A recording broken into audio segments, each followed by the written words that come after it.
Dear student, welcome to Biome Tutor classes. In this video lecture, we are going to discuss niche differentiation और resource partitioning. बहुत ही conceptual एक topic है, छोटा सा topic है। अक्सर एग्जाम में बहुत अच्छे एनालिटिकल क्वेश्चंस यहाँ से पुटअप हो जाते हैं।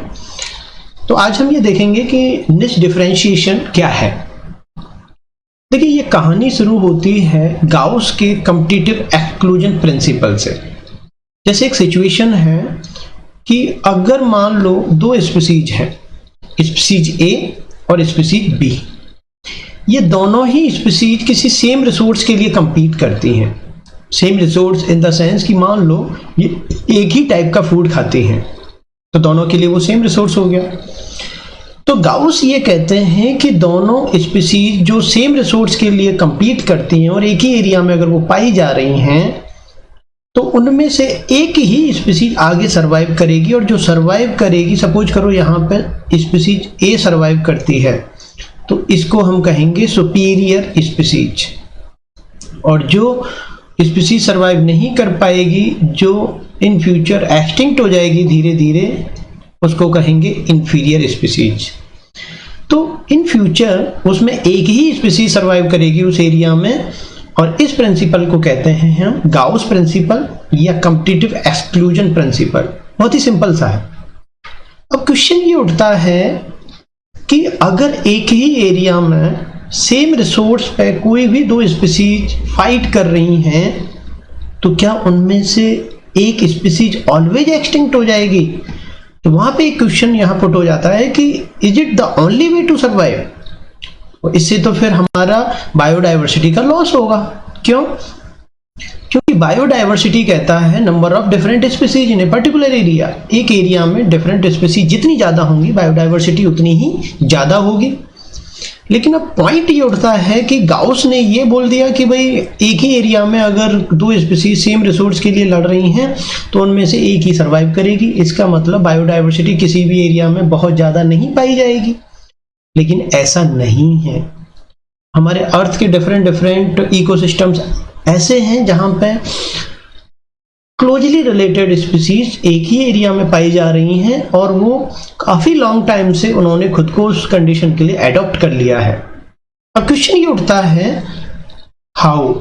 अगर गाउस का कॉम्पिटिटिव एक्सक्लूजन प्रिंसिपल वहां पे लागू नहीं हो रहा है, तो ऐसा हो कैसे रहा है? उनमें एक स्पीसीज एक्सटिंक्ट नहीं हो रही है, राइट? तो इसका आंसर है निच डिफरेंशिएशन या रिसोर्स पार्टीशनिंग। तो ये जो आंसर हमने यहाँ क्वेश्चन पुट किया था कि is it the only way to survive, मतलब कभी भी अगर ऐसा होगा दो स्पीसीज किसी सेम रिसोर्स के लिए फाइट करेंगी, तो उसमें से एक ऑलवेज एक्सटिंक्ट हो जाएगी। ये हमेशा सच नहीं है, इससे बचा जा सकता है। और कैसे बचा जा सकता है? उसका आंसर है निच differentiation. Now the answer is निच डिफरेंशिएशन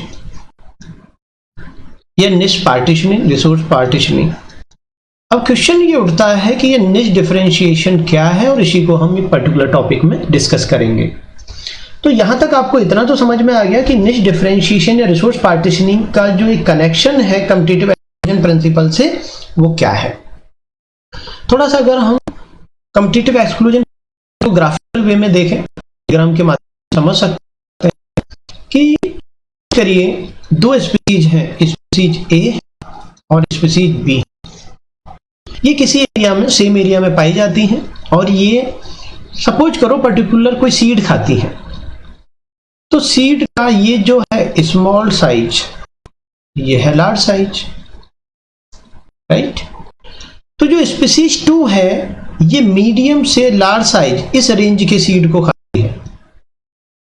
स्पीसीज जो 1 है, वो स्मॉल टू मीडियम इस पर्टिकुलर साइज के सीड को खाती है।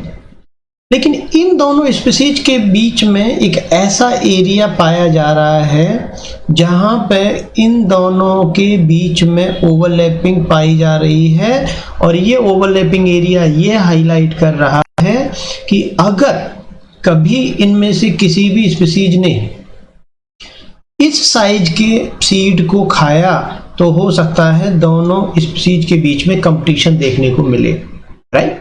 तो इसका मतलब इस पर्टिकुलर जोन में ये दोनों स्पीसीज क्या कर रही हैं? कंपटीशन कर रही हैं। किसी भी ग्राफ में अगर जो ओवरलैपिंग जोन है वो कंपटीशन जोन कहलाता है, क्योंकि वहां पे कंपटीशन पॉसिबल है।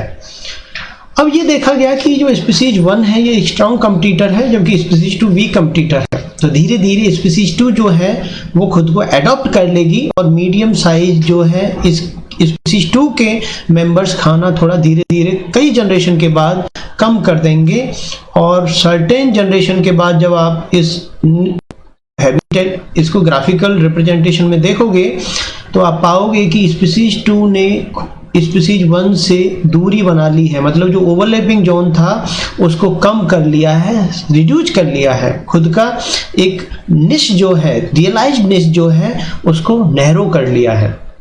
जबकि स्पीसीज 1 का निश अभी भी वही है, क्योंकि ये तो स्ट्रांग है, स्पीसीज 1 तो स्ट्रांग है, इसको अपने निश को रिड्यूस करने की आवश्यकता नहीं पड़ी, अपने हैबिटेट को, अपने जिस एरिया में वो पाई जा रही थी उसको रिड्यूस करने की आवश्यकता नहीं पड़ी, क्योंकि स्पीसीज 1 स्ट्रांग है। जबकि स्पीसीज 2 ने अपने निश को क्या कर लिया, नैरो कर लिया। इसका मतलब कि निश डिफरेंशिएट कर लिया, राइट।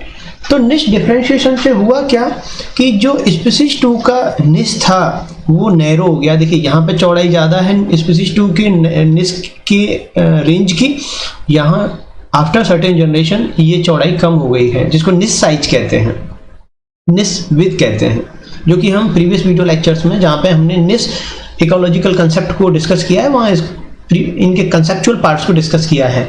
आप निश कंसेप्ट के लिए और अगर डीप इंफॉर्मेशन चाहते हैं तो आप वो वीडियो लेक्चर कंसीडर कर सकते हैं, जिसकी लिंक आपको आई बटन पे मिल जाएगी। तो यहाँ पर्टिकुलर ग्राफिकल रिप्रेजेंटेशन से हमने ये देखा कि कॉम्पिटिटिव एक्सक्लूजन से किस तरीके से स्पीसीज बच सकती है। अगर ये स्पीसीज 2 यहाँ अपने निश को नैरो नहीं करती तो उसको स्पीसीज 2 के साथ स्पीसीज 1 के साथ कंपटीशन करना पड़ता, और धीरे धीरे स्पीसीज जो 2 है वो यहाँ से एक्सटिंक्शन की तरफ चली जाती, राइट। तो कहने का मतलब है कि गाउस कॉम्पिटिटिव एक्सक्लूजन प्रिंसिपल जो है वो करेक्ट है, वो गलत नहीं है, लेकिन ऑल द टाइम वो वैलिड नहीं है। उससे बचा जा सकता है, और उससे बचा जा सकता है निश डिफरेंशिएशन के द्वारा। जैसा कि नाम से क्लियर है, निश डिफरेंशिएशन या रिसोर्स पार्टीशनिंग की मतलब कोई भी स्पीसीज, जो वीक स्पीसीज है वो अगर अपने रिसोर्स को थोड़ा सा नैरो कर ले तो उससे वो बच सकती है।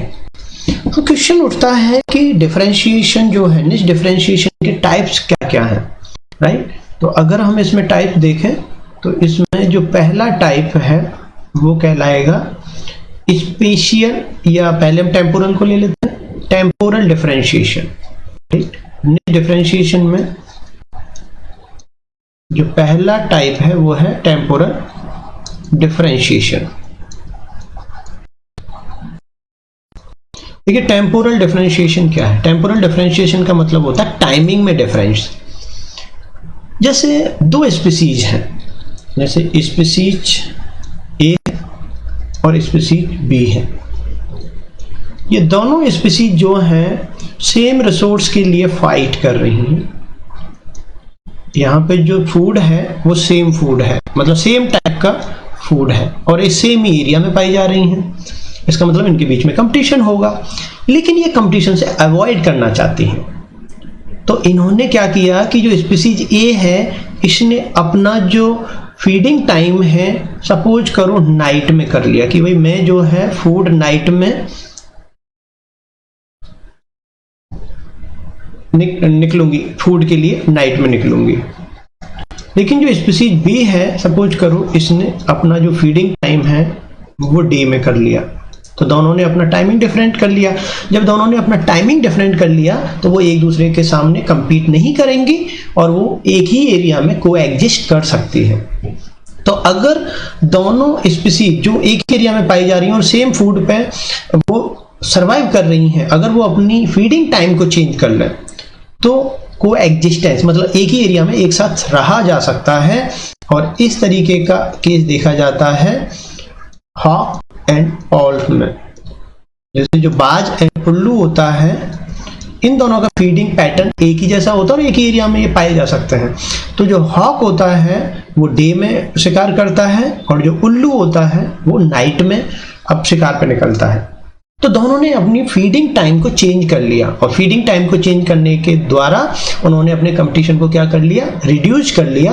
इस तरीके के डिफरेंशिएशन को टेम्पोरल डिफरेंशिएशन कहते हैं। दूसरा टाइप का जो डिफरेंशिएशन है वो स्पेस को लेके हो सकता है, राइट। तो स्पेस को लेके जो डिफरेंशिएशन है उसको स्पेशियल डिफरेंशिएशन कहते हैं, राइट। तो जैसे स्पेशियल डिफरेंशिएशन, जैसे अगर हम टाइमिंग डिफरेंट नहीं कर रहे, हम स्पेस डिफरेंट, राइट, तो स्पेशियल डिफरेंशिएशन। तो यहां क्या होता है कि टाइमिंग डिफर नहीं हो रही है, यहां पे स्पेस डिफर हो रहा है। तो यहां पे जैसे स्पीशीज ए है, जैसे कोई पेड़ है, इसको इस तरीके से समझिए कि कोई पेड़ है, राइट, ये कोई ट्री, इस ट्री पे दो स्पीशीज पाई जा रही हैं, स्पीशीज ए और स्पीशीज बी। इन दोनों स्पीशीज ने क्या किया कि भाई जो कंपटीशन, क्योंकि एक ही एरिया में एक ही हैबिटेट में पाई जा रही हैं तो स्पेस के लिए इनमें कंपटीशन हो सकता है। तो इन्होंने क्या किया कि स्पीशीज ए ने खुद को फिक्स कर लिया अपर पार्ट ऑफ ट्री पे, भाई मैं जो है इस पेड़ के ऊपर वाले हिस्से पे रहूंगी, और जो बी है उसने खुद को अडॉप्ट कर लिया कि ठीक है मैं नीचे वाले हिस्से पे रहूंगी। तो इन्होंने ट्री वाली जो पार्ट है इनको स्पेशलाइज कर लिया कि स्पीशीज जो ए है वो अपर पार्ट पे रहेगी और जो स्पीशीज बी है वो लोअर पार्ट ऑफ ट्री रहेगी। तो स्पेस के लिए कंपटीशन को इन्होंने क्या कर दिया, इस तरीके से मिनिमाइज कर दिया। तो अगर स्पेस को लेके कंपटीशन को इस तरीके से दो स्पीशीज मिनिमाइज कर देती हैं तो उसको कहते हैं हम स्पेशियल डिफरेंशिएशन। तो यहां तक थोड़ा सा आपको समझ में आ गया होगा। तीसरे टाइप का जो डिफरेंशिएशन है वो है कंडीशनल डिफरेंशिएशन। तीसरे टाइप का जो डिफरेंशिएशन है वो है कंडीशनल डिफरेंशिएशन। नाम से क्लियर है, डिपेंड करता है कंडीशनल डिफरेंशिएशन।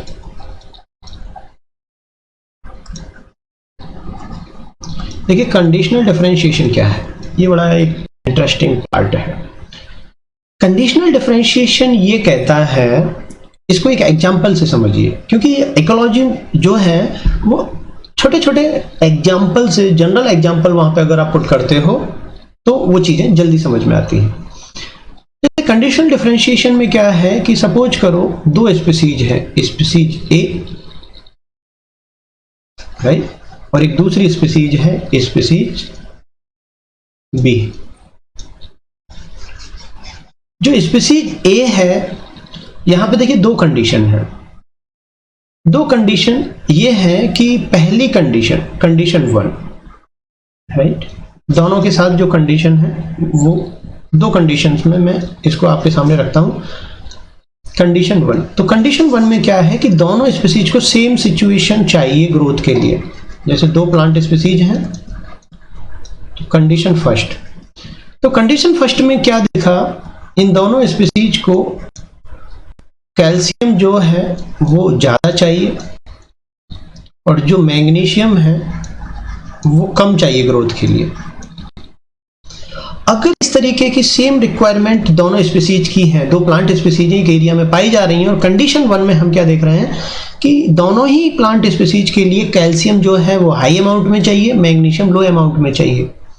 तो अगर ऐसा है तो यहां पे superior species will survive, Gauss का कंपीटिटिव एक्सक्लूजन प्रिंसिपल लागू हो जाएगा और यहां पे सुपीरियर स्पीशीज विल सर्वाइव। ठीक है, ये तो कंडीशन एक हो गई। मान लो स्पीशीज ए जो है वो स्ट्रांग है, स्पीशीज बी वीक है, तो इस कंडीशन में स्पीशीज ए कैल्शियम को ज्यादा एब्जॉर्ब करेगी और तो स्पीशीज बी को कैल्शियम नहीं मिलेगा और स्पीशीज बी वहां ग्रोथ नहीं कर पाएगी और धीरे धीरे वहां से एक्सटिंक्ट हो जाएगी। लेकिन दोनों ने एक म्यूचुअल अंडरस्टैंडिंग डेवलप की कमिंग जनरेशंस में, और कंडीशन 2 में क्या किया इन्होंने, मान लो दूसरी कंडीशन ये है कि जो स्पीशीज ए है, राइट, स्पीशीज ए ने अपने आप में क्या चेंज कर लिया कि भाई मुझे कैल्शियम तो ज्यादा चाहिए और मैग्नीशियम मैं कम लूंगी जैसा मैं पहले कर रही थी। लेकिन स्पीसीज 2 ने क्या किया, कंडीशन के हिसाब से खुद को ढाला। उसने, चूंकि उसको कैल्शियम पहले नहीं मिल पा रहा था, तो कैल्शियम तो कम लेना शुरू कर दिया, उसमें सरवाइव करना उसने सीख लिया सर्टेन कुछ जनरेशन के बाद। और मैग्नीशियम की इनटेक को उसने बढ़ा दिया, क्योंकि मैग्नीशियम स्पीसीज 1 कम ले रही थी। तो यहाँ पे ये सिचुएशन डेवलप हो गई। तो इस कंडीशन में बोथ स्पीसीज विल सर्वाइव। तो यहाँ इस कंडीशन में क्या होगा, दोनों ही स्पीसीज क्या करेंगी, सर्वाइव करेंगी। क्यों? क्योंकि दोनों ही स्पीसीज ने कंडीशन के हिसाब से खुद को डिफरेंशिएट कर लिया है। तो इस तरीके का जो डिफरेंशिएशन होता है उसको कहते हैं हम कंडीशनल डिफरेंशिएशन। कंडीशनल जो डिफरेंशिएशन है, यहाँ पे डेविड टिलमान का एक प्रिंसिपल भी आता है जिसको हम 2 रिसोर्स हाइपोथेसिस या R* रूल भी कहते हैं। ये थोड़ा सा यही जो हमने एक्सप्लेन किया है यही है। डेविड टिलमान एक अमेरिकन इकोलॉजिस्ट हुए हैं, इन्होंने कंडीशनल डिफरेंशिएशन के लिए एक रूल दिया था और कई बार ये ऑब्जेक्टिविटी में आ जाता है। इसको कहते हैं 2 रिसोर्स हाइपोथेसिस। 2 रिसोर्स हाइपोथेसिस, इसको एक नाम से और जाना जाता है, और R* रूल, जैसे आप इसको R* रूल भी पढ़ोगे, ठीक है। तो देखिए ये भी यही बात कहता है जो हमने अभी डिस्कस की कि 2 स्पीसीज हैं, दोनों स्पीसीज अगेन अलग अलग कंडीशंस एक ही एरिया में पाई जा रही हैं, तो उसमें वो तभी एक साथ सर्वाइव कर पाएंगी जब एक स्पीसीज कोई एक चीज ज्यादा ले रही है, दूसरी स्पीसीज कोई दूसरी चीज ज्यादा ले रही है, लेकिन दोनों स्पीसीज ले कॉमन रही हैं। कहने का मतलब है कि स्पीसीज ए है और स्पीसीज जो बी है, ये दोनों ही कैल्शियम और मैग्नीशियम ले रही है। तो मतलब ये तो कॉमन है कैल्शियम और मैग्नीशियम, लेकिन कैल्शियम ये ज्यादा ले रही है, ये कम ले रही है, ये मैग्नीशियम ज्यादा ले रही है, ये मैग्नीशियम कम ले रही है। तो दोनों ने कंडीशन के हिसाब से खुद को एडॉप्ट कर लिया। तो अब ये एडॉप्ट कर लिया मतलब इन्होंने कंडीशनल पार्टीशनिंग को फॉलो किया है, और इसी को डेविड टिलमान का 2 रिसोर्स हाइपोथेसिस या R* रूल एक्सप्लेन करता है। अगला जो है वो है मॉर्फोलॉजिकल डिफरेंशिएशन या कैरेक्टर डिस्प्लेसमेंट। तो अगला जो हमारा रूल्स है, अगला जो टाइप ऑफ डिफरेंशिएशन है वो है, नाम से क्लियर है, मॉर्फोलॉजिकल। मॉर्फोलॉजी में डिफरेंस आ रहा है, मॉर्फोलॉजिकल डिफरेंशिएशन।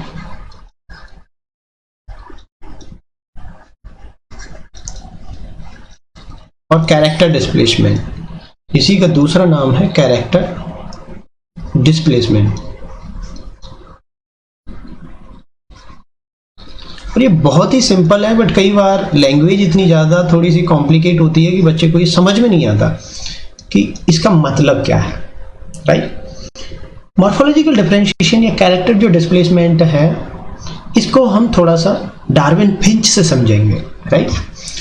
डार्विन फिंच मतलब डार्विन जब गैलापागोस आइलैंड पे गए थे तो वहाँ पे उन्होंने जो एक स्पीसीज जिसको स्टडी किया, जियोस्पाइजा, राइट, उसकी बीक को यहाँ उन्होंने स्टडी किया था।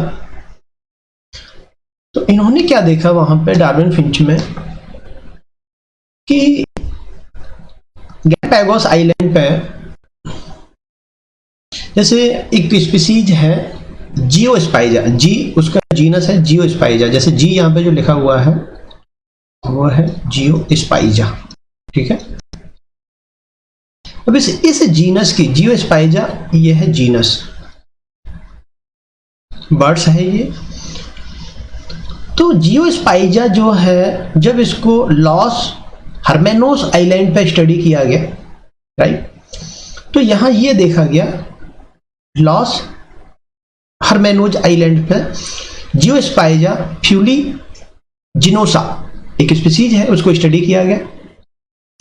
और यहां ये देखा कि जो इनकी बीक साइज है, बीक डेप्थ है, फिंच की बीक साइज है, वो यूजुअली 8 to 12 नैनोमीटर की रेंज में देखने को मिलती है।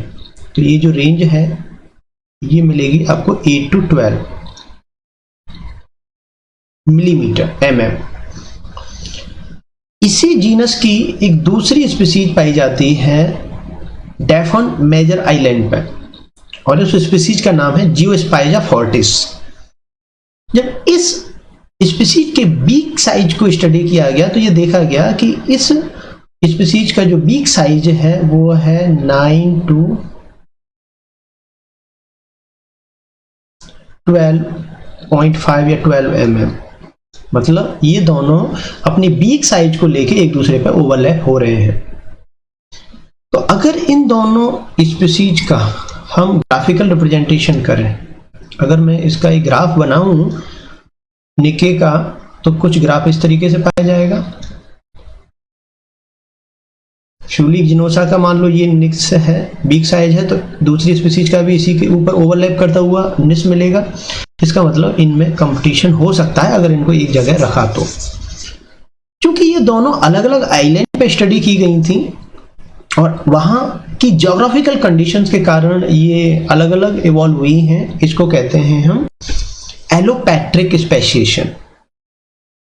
इस तरीके के स्पेशिएशन जहां पे स्पीसीज डेवलपमेंट ज्योग्राफिकल डिफरेंस के कारण हो सकते हैं एलोपैट्रिक। क्योंकि ये दोनों अलग अलग आइलैंड पे डेवलप हुई हैं तो वहां के हिसाब से इन्होंने अपना डेवलपमेंट किया है, तो ये हो गया एलोपैट्रिक। अब वैज्ञानिकों ने क्या किया कि इन दोनों स्पीसीज को राइट जियोस्पाइजा फ्यूलिजिनोसा एंड जियोस्पाइजा फोर्टिस को एक ही आइलैंड पे जब स्टडी किया, क्योंकि पहली जो स्टडी हुई है ये एलोपैट्रिक स्टडी है, इसका मतलब अलग अलग आइलैंड पे स्टडी हुई है, वहां की फूड की अवेलेबिलिटी के हिसाब से इन्होंने अपनी बीक को एडॉप्ट किया है। लेकिन जब इन्होंने दोनों स्पीसीज को एक ही आइलैंड पे स्टडी किया गया तो अब यहाँ ज्योग्राफिकल बैरियर नहीं रहा है, अब इसको कहेंगे हम सिम्पैट्रिक स्पेशिएशन। ठीक है, तो जब ज्योग्राफिकल बैरियर ना हो स्पेशिएशन में, स्पीसीज डेवलपमेंट में, स्पीसीज डेवलपमेंट जो है एक ही एनवायरमेंटल कंडीशन के कारण, रिक्वायरमेंट के अलग अलग होने के कारण हो, तो उसको सिम्पैट्रिक स्पेशिएशन कहते हैं, जो हम इवोल्यूशन में अलग से डिस्कस करेंगे। अभी सिर्फ सिंपली आप ये ध्यान रखिए, एलोपैट्रिक मींस अलग अलग जगह पे अगर एक स्पीसीज इवॉल्व हो रही है और अगर सेम जगह पे हो रही है तो उसको सिम्पैट्रिक कहते हैं। तो जब इन दोनों स्पीसीज को एक ही आइलैंड पे रखा और इनको स्टडी किया गया तो इन्होंने ये पाया कि इसमें एक जो स्पीसीज सेम टाइप का बीक साइज रख रही थी, अब उन दोनों स्पीसीज ने कंपटीशन को अवॉइड करने के लिए फ्यूलिजिनोसा ने अपने बीक साइज को रिड्यूस कर लिया और इसने अपना बीक साइज कर लिया 7 to 9 mm, और जो दूसरी स्पीसीज थी फोर्टिस उसने अपना 9 to 15 कर लिया। मतलब दूसरी जो फोर्टिस है वो तो सुपीरियर स्पीसीज है, उसने अपना ज़्यादा निस जो है वो नैरो नहीं किया, लेकिन जो फ्यूलिजिनोसा है उसने कंपटीशन को अवॉइड करने के लिए अपने बीक साइज को क्या कर लिया, छोटा कर लिया, ताकि वो स्मॉल साइज ऑफ सीड खा सके। ठीक है, और ये जो दूसरी स्पीसीज है फोर्टिस, ये लार्ज साइज ऑफ सीड खा सके। तो इस तरीके से उन्होंने मॉर्फोलॉजी में चेंज किया, अपनी बीक साइज में चेंज किया और कंपटीशन को अवॉइड किया। तो जब भी कभी कोई स्पीसीज कंपटीशन को अवॉइड करने के लिए मॉर्फोलॉजी में चेंज करती है और मॉर्फोलॉजी में वो इस तरीके से चेंज करती है कि कंपटीशन अवॉइड हो जाता है, तो उसको कहते हैं हम कैरेक्टर डिस्प्लेसमेंट या मॉर्फोलॉजिकल डिफरेंशिएशन। और ये जो डार्विन फिंच है इसमें ये देखा गया था। तो ये जो हमने एग्जांपल पढ़ा है कैरेक्टर डिस्प्लेसमेंट का, बहुत ही सिंपल है राइट। तो यहाँ से आपको थोड़ा सा कैरेक्टर डिस्प्लेसमेंट का आइडिया लग जाएगा। और कैरेक्टर डिस्प्लेसमेंट जो है वो हमेशा सिम्पैट्रिक स्पेशिएशन के कारण होता है, एलोपैट्रिक के कारण नहीं। ये हमेशा याद रखना, कई बार इसको पूछा जा सकता है। देखिए, एलोपैट्रिक के कारण कैरेक्टर डिस्प्लेसमेंट क्यों होगा? क्योंकि जो स्पीसीज अलग अलग जगह पे है, allopatric means different geographical region, अलग अलग जगह पे स्पीसीज डेवलपमेंट। तो जब स्पीसीज का डेवलपमेंट ही अलग अलग जगह पे हो रहा है तो उनके बीच में कंपटीशन होगा ही नहीं। जब कंपटीशन ही नहीं होगा तो वो डिफरेंशिएशन क्यों करेंगी, कैरेक्टर डिस्प्लेसमेंट क्यों करेंगी? लेकिन जब दोनों एक ही जगह पे पाए जाते हैं तो कंपटीशन को अवॉइड करने के लिए, क्योंकि दोनों का बीक साइज जो है वो सेम रेंज में आ रहा था और इससे ये सिद्ध हो रहा था कि दोनों सेम टाइप के फूड पे डिपेंड करती हैं, इसीलिए इन्होंने अपने बीक साइज को मॉडिफाई कर लिया। और ताकतवर तो मॉडिफाई करेगा नहीं, तो ज्यादा मॉडिफाई किसने किया? इंफीरियर स्पीसीज ने, फ्यूलीगिनोसा ने, इसका मतलब ये यहाँ पे इंफीरियर स्पीसीज के रूप में रहती है और अब दोनों एक ही आइलैंड पे पाई जा रही हैं। इसका मतलब कि हमेशा जो है गाउस एक्सक्लूजन प्रिंसिपल लागू हो ऐसा जरूरी नहीं है। रिसोर्स पार्टीशनिंग डिफरेंशिएशन के द्वारा उससे बचा जा सकता है। इसके अलावा यहाँ पे जो है हमने और भी बाकी चीज़ें डिस्कस की और उम्मीद करता हूँ कि नेट डिफरेंशिएशन और इस तरीके की जो रिसोर्स पार्टीशनिंग है ये आपको समझ में आया होगा और कंपटीशन में बहुत ही एनालिटिकल काइंड ऑफ क्वेश्चंस यहाँ से पुट होते हैं और पर्टिकुलर लेक्चर्स के बाद आप इजीली जो है उनको स्टडी कर पाओगे।